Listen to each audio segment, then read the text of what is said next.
It is a Chinese tech giant. They are renowned for their versatile array of services, the most highlighted of which is their super app known as WeChat.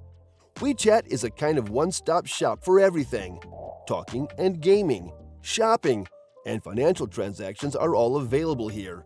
In the US tech industry, WeChat has been seen as a dream for the likes of Elon Musk, with companies such as Google, Facebook, and Apple wishing to replicate it. Yet no matter how much money they have to play with, they are not succeeding in creating a super app. We're going to investigate why the super app idea has failed in the American market, and if Elon Musk's idea, X, can change it. Lack of knowledge. Occasionally, tech giants succeed in entering a new industry, but the real struggle is giving this venture a meaningful value added. Apple Card is a concrete case of the brand's intrusion into the financial industry. While Apple's credit card, which was introduced in the early part of 2019, was designed with a perfect fit in the Apple ecosystem and a sophisticated interface, its aim was to foster the right financial habits. Yet credit card aficionados were not so much thrilled about the card's rewards as the general public was, and the Apple Card became a huge hit, with over 6 million cardholders. People really liked the straightforwardness and the flexibility of the cards, which were the most important features for those who had other cards, which emphasized more on maximum rewards.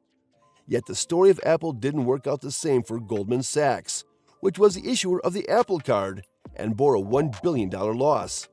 Apple entered the credit card business with a tech approach, and it was very convenient for the user as it had a low credit threshold.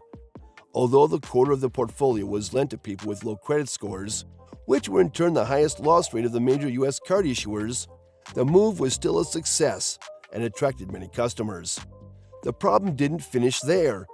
Apple's focus upon convenience of use and payments being made promptly, in case of customers having well-managed credit cards, created an obstacle for me to make money from them. Unlike the other credit card institutions that charge annual fees, Apple got into a tedious situation. Subprime borrowers defaulted. Those that viewed taking on too much credit passed on the Apple Card, and other customers used the card to pay off the entire balance and avoid incurring interest. In the end, Apple chose to break it up with Goldman Sachs by ending its credit card and savings accounts partnership. Facing the credit cards market is not a piece of cake. It's a long process. As to the launch of millions of cardholders, with the majority of them being novices in credit cards, numerous difficulties have been encountered. This shows that the basic difference between the US and China lies in their goals and how they approach such projects. A free market. American and Chinese markets have their own set of peculiarities, which present different difficulties. In China, the CCP is a key driver of success, and the powerful Tencent can easily go into various areas. This could help them to become the leading player or even the first one, which will make capturing the market share a simple task. The super app concept is highly competitive in the American market, with well-established companies being a major obstacle to success when trying to enter new industries. Whether American companies, like Apple or Google, enter the market with already existing competition is not a surprise as well. Accordingly, Apple was a major competitor of the banks, such as American Express and Chase in the financial industry. It is the dynamics of this market that is dominated by the technology sector itself that makes it difficult for new entrants, thus creating a competitive environment. More interestingly, the only hurdle of the American Tencent-style monopoly is the existence of the big tech oligopoly. Players who are already strong in the industry do not want others to take their market share, and hence expansion becomes a tough task. Americans are not just passive in this super app battle, they also fight against the super app trend. To contrast, Americans tend to prefer diversification of platforms for different purposes instead of having one behemoth that dominates the market. In the financial industry, they keep the funds in various banks, while being thankful for the independence of each account and its certain strengths. This phenomenon comes out in the tech sector as well, when U.S. people opt for their preferred apps and services across the industries. It does not matter whether it is social media, messaging, streaming, or gaming, everyone prefers the best of all those categories. Americans do that by choosing a service from a different tech landscape. They do not care about brand loyalty. They choose a service based on individual merits instead. The fact that most consumers in the US still believe in brand loyalty over product quality means that the major tech companies are unlikely to launch a truly super app that will become successful in the US in the near future. Public hesitance. What is the cause of the super app's failure to gain ground in the US?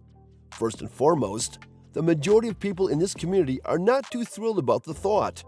The public is already sure big tech companies have too much power, and they are not anxious to join yet another service from the same big boys. Take Google Plus, for instance. It was Google's venture to have a social media platform to rival Facebook. At the beginning, it seemed successful, taking millions just in a short time. On the other side, Google kind of compelled the people to use it.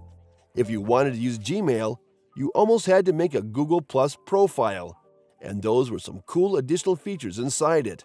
For example, you previously needed Google Plus to view the reviews from friends, check the leaderboards of Play Store, or use Google Hangouts. Then, YouTube started to force every user to get a Google Plus account to comment, which in turn made a lot of angry users. Even though the platform had over 500 million accounts, the majority of the people discontinued its use, and Google shut it down in 2019. Now comes Threads, a social media app like Meta, the lord of social media. It was big, and in fact, it took 5 days to hit 100 million users. However, it was a short-lived success, with the use dropping by 80% in the very first month. These are the only two examples I can think of. Several big tech giants have given it a go, and it has resulted in the launch of services that failed to excite people, like the Microsoft Zune and Bing, the Google Pixel and Google Meets.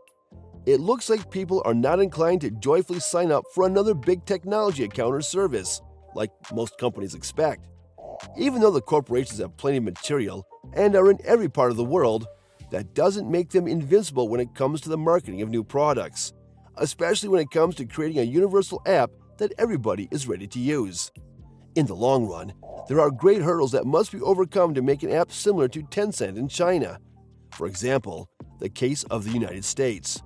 It is very difficult for an American company to find itself in a niche where it doesn't have strong competitors in each industry, which makes it impossible to develop an app for all occasions. Americans are likewise fond of owning their own accounts for different purposes, whether it's about banking or tech.